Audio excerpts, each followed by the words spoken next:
Bismillahirrahmanirrahim. Assalamualaikum warahmatullahi wabarakatuh. Selamat pagi. Apa kabar anak-anak hebat? Semoga kalian semua dalam keadaan sehat walafiat dan bahagia selalu bersama keluarga di rumah. Tetap semangat, selalu jaga kesehatan, selalu kompak bersama ayah, bunda, dan adik kakak. Kali ini kita akan belajar tema 3, subtema 1, pembelajaran 5, benda di sekitarku. Ayo membaca. Bahan untuk membuat benda tidak hanya berasal dari kayu, kertas, dan plastik.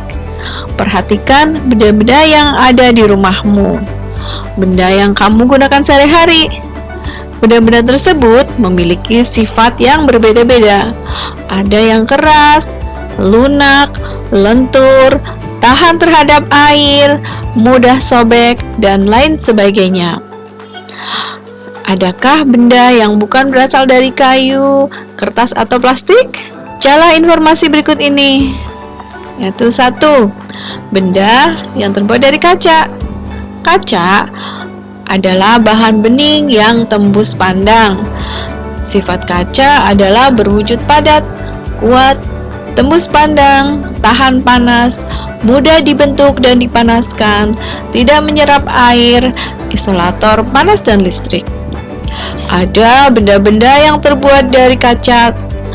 Benda tersebut antara lain gelas, piring, mangkok, kacamata, akuarium, jendela, dan peralatan laboratorium. Oleh karena itu, kaca digunakan untuk membuat benda yang tahan air. Kemudian, yang kedua adalah benda dari logam.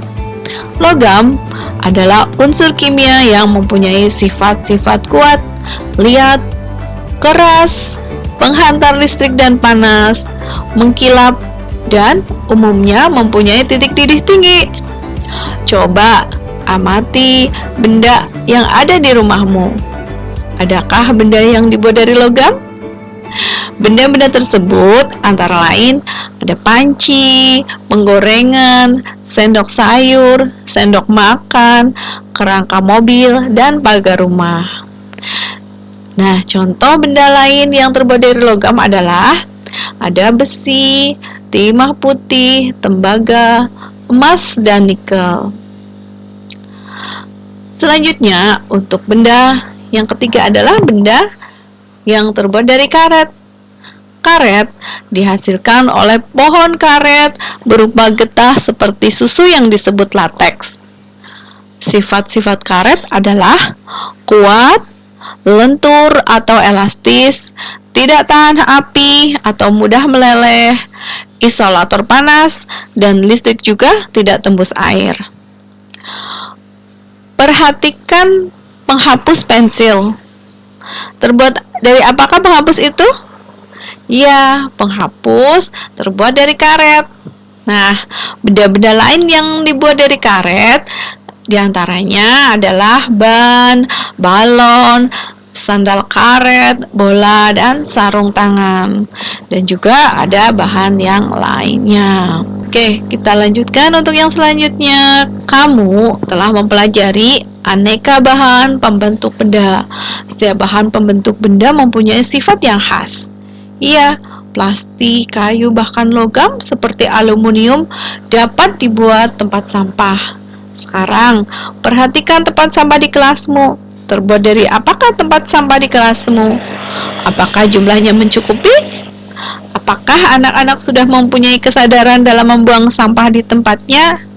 Nah, agar kelas selalu bersih dan lingkungan menjadi nyaman, maka perlu diadakannya musyawarah untuk meningkatkan kebersihan di lingkungan kelasmu. Musyawarah perlu dilakukan untuk menyelesaikan masalah yang menyangkut kepentingan orang banyak. Dalam musyawarah, tidak ada menang atau kalah, karena hasil keputusan adalah merupakan hasil suara terbanyak dalam musyawarah. Keputusan bersama adalah segala sesuatu yang telah ditetapkan secara musyawarah berdasarkan berbagai pertimbangan dan pemikiran. Beberapa manfaat musyawarah antara lain: 1. Dapat menyelesaikan masalah dengan lebih mudah dan dapat diterima segala pihak.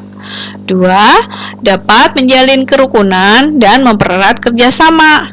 3. Dapat terbiasa untuk menghormati dan menghargai orang lain. Cara menghormati pendapat orang lain yaitu 1. Membiarkan teman berpendapat sesuai pemikirannya. 2. Tidak menyela atau memotong pembicaraan orang yang sedang mengajukan pendapat. 3. Tetap menghargai pendapatnya walaupun berbeda. Yang keempat, jika ada pendapat yang terpilih, kita harus menerima dengan lapang dada. Kemudian, akibat tidak menghormati pendapat orang lain, yaitu 1. Akan terjadi perselisihan. Yang kedua, musyawarah tidak berjalan lancar. Perhatikan bahan yang digunakan untuk membuat penggaris. Plastik, kayu, dan aluminium atau logam adalah bahan yang dapat digunakan untuk membuat penggaris. Mengapa bahan kaca tidak digunakan untuk membuat penggaris? Ya, karena bahan kaca mudah pecah dan berbahaya. Jadi tidak dipergunakan untuk membuat penggaris. Coba perhatikan satuan yang tertera pada penggaris. Kamu akan melihat lebih dari satu satuan panjang. Ada satuan meter atau m, sentimeter atau cm, dan milimeter atau mm. Nah, kita belajar satuan panjang ya. Di sini ada gambar tangga satuan panjang. Ini harus kalian ingat dan dihafalkan ya.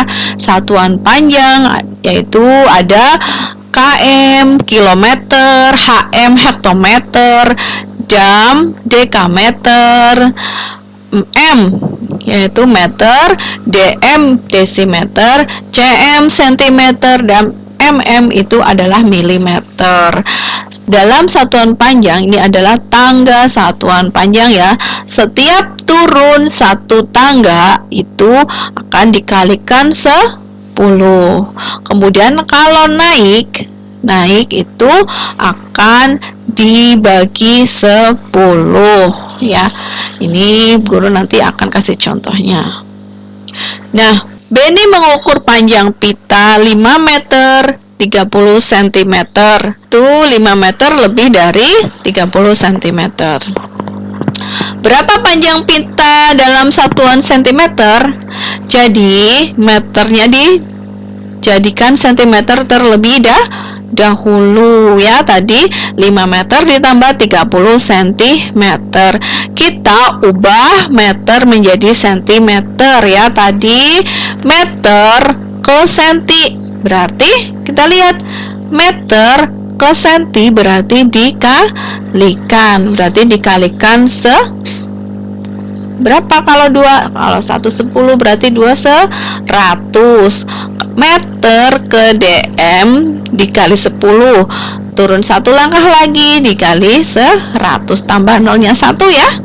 Jadi 5 dikali 100 sama dengan 500 cm ya. Kemudian tadi 30 cm tetap ya. Kemudian 5 meter 30 cm sama dengan 500 cm ditambah 30 cm sama dengan 530 cm. Jadi panjang pita adalah 530 cm. Oke, paham ya? Perhatikan contoh yang kedua. Panjang mobil Ayah Dayu adalah 410 cm. Panjang mobil Ayah Dayu dalam satuan meter adalah, nah, ini berarti kita naik ya. Naik tadi di apakan? Kalau naik itu dibagi ya, dibagi. Oke. 410 cm sama dengan 400 cm ditambah 10 cm ya. sama dengan 4 meter tambah 10 cm. Sama dengan 4 meter 10 cm ya, 4 meter 10 cm. Nah, sampai di sini anak-anak memahami? Ya, Bu Guru ingatkan lagi, kita buka lagi ke atas. Nah, tangga satuan panjang ya. Diingat-ingat tangga satuan panjang ya. Ini harus kalian hafalkan ya, benar-benar kalian hafalkan.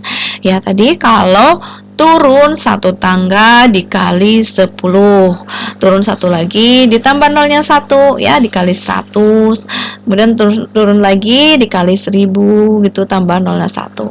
Kemudian kalau naik dibagi 10 ya, milimeter ke sentimeter berarti dibagi 10. Kemudian naik lagi ke dm, tambah nolnya 1 dibagi 100, seperti itu ya. Oke, sampai di sini kalian paham ya? Nah, untuk tugasnya yaitu ayo berlatih, ubahlah sesuai satuan yang diminta ya. Ada 10 soal, kalian mengubah ya satuannya ya. Contoh yang pertama nomor 1 yaitu 200 cm, kalian ubah menjadi meter. Kemudian yang kedua 500 cm kamu ubah menjadi meter. Soal yang ketiga kamu mengubah menjadi sentimeter, dan seterusnya ya. Kalian kerjakan di rumah, bisa dibantu orang tua dan kakak. Oke, sampai di sini Bu Guru akhiri pembelajaran kita hari ini. Tetap semangat, selalu jaga kesehatan, patuhi protokol kesehatan ya, agar kita semua selalu sehat ya. Tetap semangat. Terima kasih. Assalamualaikum warahmatullahi wabarakatuh.